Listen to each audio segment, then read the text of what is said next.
ଏକ ଗଛ ଯାହା ରାତିର ଅନ୍ଧାରର ନିଶ୍ୱାସ ନେଇଥାଏ। ଏକ ଝିଅ ଯାହା ମୃତ୍ୟୁ ପରେ ମଧ୍ୟ ତୁମକୁ ଡାକିଥାଏ।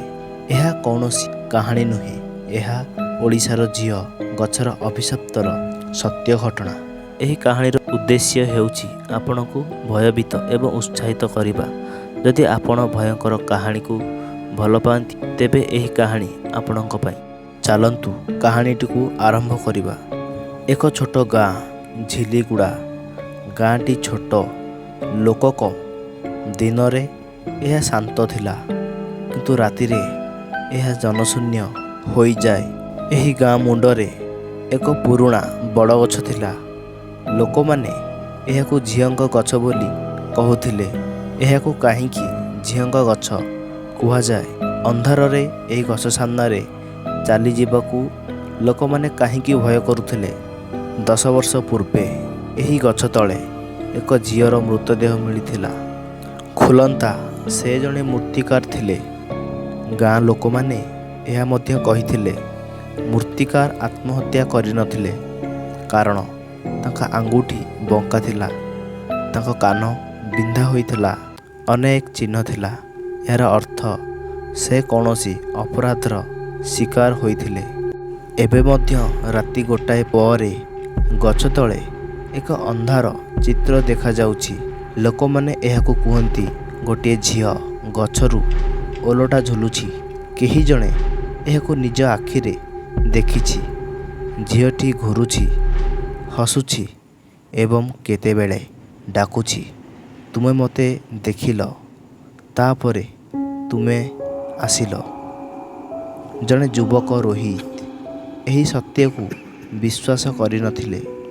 ସେ ଜଣେ ଚଳଚ୍ଚିତ୍ର ନିର୍ମାତା ଥିଲେ ଏବଂ ଏପରି ଏକ ଭୂତକୋଠି ବିଷୟରେ ସେ ଡକ୍ୟୁମେଣ୍ଟାରୀ ତିଆରି କରୁଥିଲେ। ସେ ନିଶ୍ଚିତ ରାତି 1ରେ ଗଛ ପାଖକୁ ଯାଉଥିଲେ। ସେ କ୍ୟାମେରା, ଟ୍ରାଇପଡ୍ ଏବଂ ଟର୍ଚ୍ଚ ନେଇଗଲେ। ରାତି 1, ପବନ ଗର୍ଜନ କରୁଥିଲା ଏବଂ ଅନ୍ଧାର ତାଙ୍କ କ୍ୟାମେରାରେ ରେକର୍ଡିଂ କରୁଥିଲା। ଗୋଟେ ସମୟରେ ଟର୍ଚ୍ଚଟି ଖରାପ ହୋଇଗଲା ଏବଂ ଗଛ ତଳୁ ଏକ ଭୟଙ୍କର ହସ ଶବ୍ଦ ଶୁଣାଗଲା। ତୁମେ ଏଠାରେ ଅଛ? ଅନ୍ଧାରରେ ରୋହିତ ଆଶ୍ଚର୍ଯ୍ୟ ହୋଇଗଲେ। ସେ ଦେଖିଲେ ଗୋଟିଏ ଝିଅ ଓଲଟା ଝୁଲୁଛି। ତାର ମୁହଁ ଝାପ୍ସା ଥିଲା, କିନ୍ତୁ ତାର ଆଖି ଲାଲ ଥିଲା। ସେଗୁଡ଼ିକ ଯାଦୁକରୀ ହୋଇଯାଇଥିଲା। ସେ ହଠାତ୍ ଚିତ୍କାର କଲେ। କ୍ୟାମେରା ପଡ଼ିଗଲା। ଶେଷ ମୁହୂର୍ତ୍ତ ପର୍ଯ୍ୟନ୍ତ ରେକର୍ଡ ହୋଇଥିବା ଭିଡ଼ିଓ। ତାପରେ ରୋହିତ ଆଉ ଫେରି ଆସିଲେ ନାହିଁ। କେବଳ ତାଙ୍କ କ୍ୟାମେରା ମିଳିଲା ଏବଂ ତାଙ୍କ ଭିଡ଼ିଓ ୟୁଟ୍ୟୁବରେ ଭାଇରାଲ ହେଲା। ବିଶ୍ୱାସ କରନ୍ତୁ କି ନ କରନ୍ତୁ, ଝିଅଟି ଆଜି ମଧ୍ୟ ଜୀବିତ ଅଛି ଏବଂ କଳାକାର ମଧ୍ୟ ରାତି 1ରେ ତୁମକୁ ଡାକୁଛନ୍ତି। ରୋହିତ ଆଉ ଫେରିଲା ନାହିଁ। ଲୋକମାନେ କହିଲେ ଯେ ତାଙ୍କ କ୍ୟାମେରା ମିଳିଛି, କିନ୍ତୁ ତାଙ୍କ ଶରୀର ନୁହେଁ। ସେହି ଶେଷ ଦୃଶ୍ୟରେ ଯେଉଁ ଝିଅଟି ଓଲଟା ଝୁଲୁଥିଲା ସେ ପ୍ରକୃତ କଳାକାର। ଏବେ ଲୋକମାନେ କହୁଛନ୍ତି ଝିଅ ଗଛ ତଳେ ତୁମେ ଦେଖିଥିବା ସେହି 2ଟି ଛାଇ, ଝିଅଟି ପଛରେ ଠିଆ ହୋଇଥିବା ଜଣେ ଝିଅ ଏବଂ ଜଣେ ଯୁବକ। ଯଦି ତୁମେ ଆଜି ମଧ୍ୟ ଝିଲିଗୁଡ଼ା ଯାଅ ଏବଂ ରାତି 1ରେ ଗଛ ତଳେ ଠିଆ ହୁଅ, ତେବେ ସେମାନେ ତୁମକୁ ମଧ୍ୟ ଡାକିପାରନ୍ତି ଏବଂ ସେହି ତୃତୀୟ ଛାଇ ତୁମେ ହେବ। ଏହି କାହାଣୀଟି ସମ୍ପୂର୍ଣ୍ଣ କାଳ୍ପନିକ।